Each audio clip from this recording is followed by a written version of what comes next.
हमारे पास जो क्वेश्चन है, क्वेश्चन क्या है, find A dot B if A is equal to 2i plus 3j plus 4k, B is equal to 2i plus 2j plus 2k and also find angle between A and B. हमें क्या निकालना, हमें पहले given है दो vectors A और B अब हमें इनका डॉट प्रोडक्ट निकालना है और निकालना है इनके बीच में कितना एंगल है। ठीक है इस क्वेश्चन को जैसे कि हमने देखा था कि हमारे पास जो डॉट प्रोडक्ट होता है, डॉट प्रोडक्ट किसके बराबर होता है, डॉट प्रोडक्ट होता है x1, ये हमारे पास एक वेक्टर था x1i plus y1j plus z1k। Similarly हमारे पास दूसरा वेक्टर जो b था x2i plus y2j plus z2k। ठीक है, अब जब हमने इनका डॉट प्रोडक्ट निकाला था वो किसके बराबर आ रहा था, x1 dot x2 y1 dot y2 z1 dot z2, यानी ये इंटू ये हो गया x1 डॉट x2, ये इंटू ये y1 डॉट y2 और z1 इंटू z2 हो गए। यहाँ पे इन्हीं को प्लस करना है। ठीक है, अब हम क्या करेंगे, यहाँ पे dot product A dot B किसके बराबर आएगा, फिर ए डॉट बी आएगा 2 इंटू 2 हो गया, 2 इंटू 2 प्लस क्या आ जाएगा 3 इंटू 2 हो गया, 3 इंटू 2 फिर आएगा हमारे पास 4 इंटू 2 प्लस 4 इंटू 2। ठीक है, इसको हम कैलकुलेट करेंगे तो हमारे पास जो ए डॉट बी है वो किसके बराबर आएगा, 2 इंटू 2 हो गया 4, 3 इंटू 2 हो गया 6, 4 इंटू 2 हो गया 8।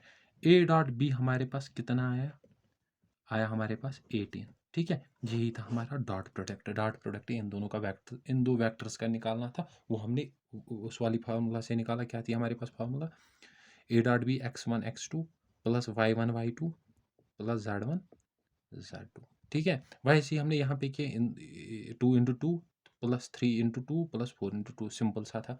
अब हमें और क्या निकालना है, angle between A and B. अब हमें angle between A and B निकालना है। ठीक है, जो हमने कल भी देखा था कि angle between A and B किसके बराबर होता है, x1 x2 y1 y2 z1 z2 divided by under root of x1 square y1 square z1 square x2 square y2 square z2 square. ठीक है, वैसे ही हम यहाँ पे करेंगे, cos ऑफ थीटा किसके बराबर आएगा, cos of theta equal to ये इंटू ये, यानी 2 इंटू 2 प्लस j के कंपोनेंट्स को इंटू करना है प्लस 3 इंटू 2 प्लस k के कंपोनेंट्स को इंटू करना है। ठीक है, k के कंपोनेंट्स को इंटू करना है यानी प्लस 4 इंटू 2।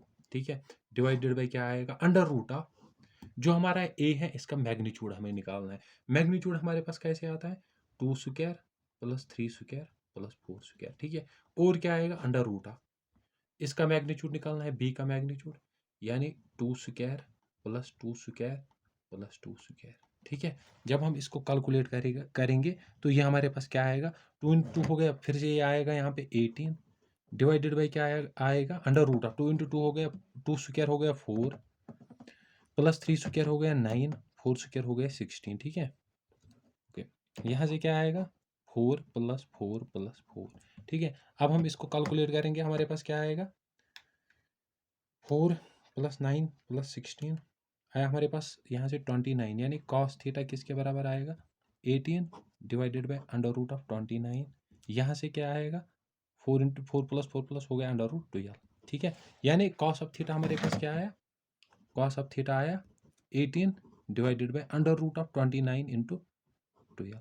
ठीक है, अब हमें इस थीटा का वैल्यू निकालना है, तो ये जो cos है ये क्या जाएगा यहाँ इनवर्स, ये जाएगा cos inverse of 18 divided by under root of 29 into under root of 12। ऐसे ही निकालते हैं हम डॉट प्रोडक्ट। ठीक है, ऐसे ही करना था ये क्वेश्चन, डॉट प्रोडक्ट नहीं, एंगल बिटवीन दीज वेक्टर्स। ठीक है, ये था हमारा एक क्वेश्चन। अब नेक्स्ट क्वेश्चन क्या है हमारे पास, find value of x such that A and B are perpendicular to each other. यानी हमारे पास दो वेक्टर्स गिवन है, ए है हमारे पास ये बी है हमारे पास ये। अब हमें क्या निकालना है, हमें हमें गिवन है कि ये दो वेक्टर्स ए और बी जो है, ए और बी वेक्टर हैं, ये एक दूसरे ये परपेंडिकुलर हैं। ठीक है, यानी इनके बीच जो एंगल है वो 90 डिग्री, यहाँ से ए जा रहा है यहाँ से बी ऐसे जा रहा है, तो इनके बीच जो एंगल है वो 90 डिग्री आ रहा है। बोल रहा है are perpendicular to each other, means के इनके बीच में जो एंगल है वो 90 डिग्री है। ठीक है, फिर हमें क्या निकालना है, हमें निकालना है जो ये एक्स है इसका वैल्यू निकालना है। हमें कंडीशन एक पता थी, जब भी हमारे पास दो वेक्टर्स होंगे वो परपेंडिकुलर होंगे। कल कल बताया था मैंने, हमारे पास सपोज कीजिए ये दो वेक्टर्स है ए और बी जब इनके बीच में एंगल 90 आता था तो हमारे पास कंडीशन क्या आती थी, x1 x2 plus y1 y2 plus z1 z2 किसके बराबर आता था, 0 के बराबर। ठीक है, यानी ए हमें क्या निकालना है, x1 x2 आई के कंपोनेंट्स को इनटू करना है, इसका जो आई कंपोनेंट है वो क्या है 2, इसका जो आई कंपोनेंट है वो क्या है x, 2 इंटू एक्स आएगा, प्लस क्या आएगा, इसका जो जे कंपोनेंट है वो क्या है 2, इसका जो जे कंपोनेंट है वो क्या है 2, प्लस क्या आएगा, इसका जो के कंपोनेंट है वो है 3, प्लस इसका के इंटू इसका के कंपोनेंट वो है 2। ये किसके बराबर इक्वेट करना है हमें, 0 के बराबर। तो यहाँ से आएगा हमारे पास 2x, यहाँ से आएगा 4, यहाँ से आएगा 6। ठीक है, यह आएगा 0 के बराबर। तो हम क्या करेंगे, यहाँ से 2x ये हो गया +10 को दूसरे साइड में लेंगे, वो आएगा -10 यहाँ से। तो यहाँ से x का जो वैल्यू आएगा वो आएगा -10/2। वो जब हम कैलकुलेट करेंगे तो वो आएगा हमारे पास -5। ठीक है, ये हमारी कौन सी कंडीशन थी, ये हमारे पास कंडीशन थी जब ये दो वेक्टर्स एक दूसरे के परपेंडिकुलर होंगे। तो हमें क्या करना है, सिंपली जो इनका x1 x2 y1 y2 z1 z2 उसको इसके बराबर इक्वेट करना है, उसको इक्वेट करना है 0 के साथ, तो हमारे पास x का वैल्यू आया। ठीक है, अब यही अगर यही क्वेश्चन होता और हमें बताना है कि x का वैल्यू फाइंड कीजिए such that A and B are parallel to each other. यहाँ पे कंडीशन क्या है, क्वेश्चन नंबर 2 यही क्वेश्चन उठाएंगे, डाटा यही उठाएंगे, और क्वेश्चन क्या आएगा हमारे पास, find value of x such that a and b are parallel to each other. यानी हमारे पास जो वेक्टर्स a है वो क्या है 2y plus 2j plus 3k। ठीक है, वेक्टर b क्या है, वेक्टर b है xi plus 2j plus 2k। ठीक है, अब हमें क्या बताना है, हमें बताना है find value of x, find value of x such that a is parallel to b। यानी जो हमारा वेक्टर a है वो पैरेलल है वेक्टर b के। हमें पता है जो हमारी कंडीशन है पैरेलल की वो क्या है, when a and b are parallel. तो हमारे पास कंडीशन क्या है, x1/x2 equal to y1/y2 equal to z1/z2। x1 हो गया हमारा ये, यानी 2 डिवाइडेड बाय y1 क्या हो गया हमारे पास, डिवाइडेड बाय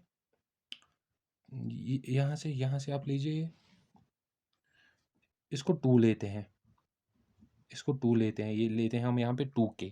ठीक है, तो यहाँ से आएगा x1/x2 यानी इसका आई कंपोनेंट और इसका आई कंपोनेंट इनको डिवाइड करना है। ठीक है, 2/x is equal to y1/y2 यानी ये j कंपोनेंट इसका j कंपोनेंट यानी 2/2। ठीक है, फिर क्या करना है, वो जो इनका k कंपोनेंट है यानी 2 z1/z2। ठीक है, 2 डिवाइडेड बाई 2, के कंपोनेंट्स को हमने डिवाइड किया। यहाँ से अब इन दोनों को हम इक्वेट करेंगे, वो क्या आएगा 2/x इक्वल टू 2/2 के बराबर। यहाँ से ये कट हो जाएगा तो आएगा 2/x इक्वल टू 1। यानी x का वैल्यू जो हमारे पास आएगा वो आएगा हमारे पास 2 के बराबर। ठीक है, ऐसे ही हम निकालते हैं कंडीशन जब हमारे पास दो वेक्टर्स पैरेलल होंगे। ये मैंने बस एग्जांपल से दिखाया, हमारा अप्रोच क्या होता है जब हम क्वेश्चन करते हैं। ठीक है,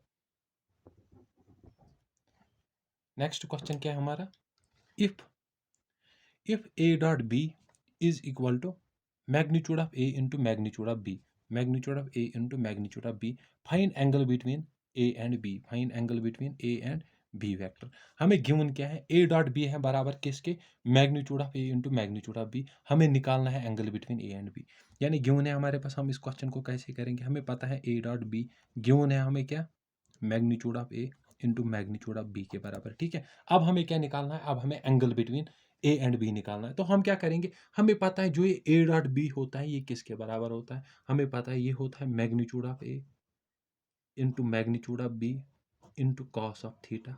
ठीक है, यही होता है ना हमारा ए डॉट बी। तो हमने लिखा इस ए डॉट बी के बदले ये।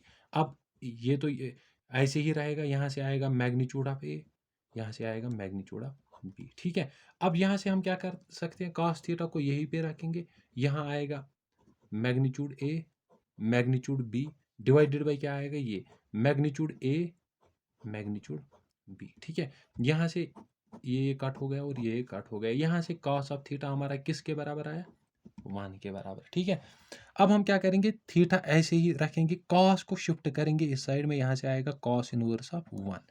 अब हमें पता है टेबल से अगर हम देखेंगे जो हमारा कॉस किस वैल्यू पे 1 होता है? कॉस का वैल्यू यहाँ पे 1 है। ये किस एंगल पे 1 होता है? वो है 0 डिग्री। यानी जो हमारा थीटा आएगा वो कितना होगा? वो होगा 0 डिग्री के बराबर। ठीक है?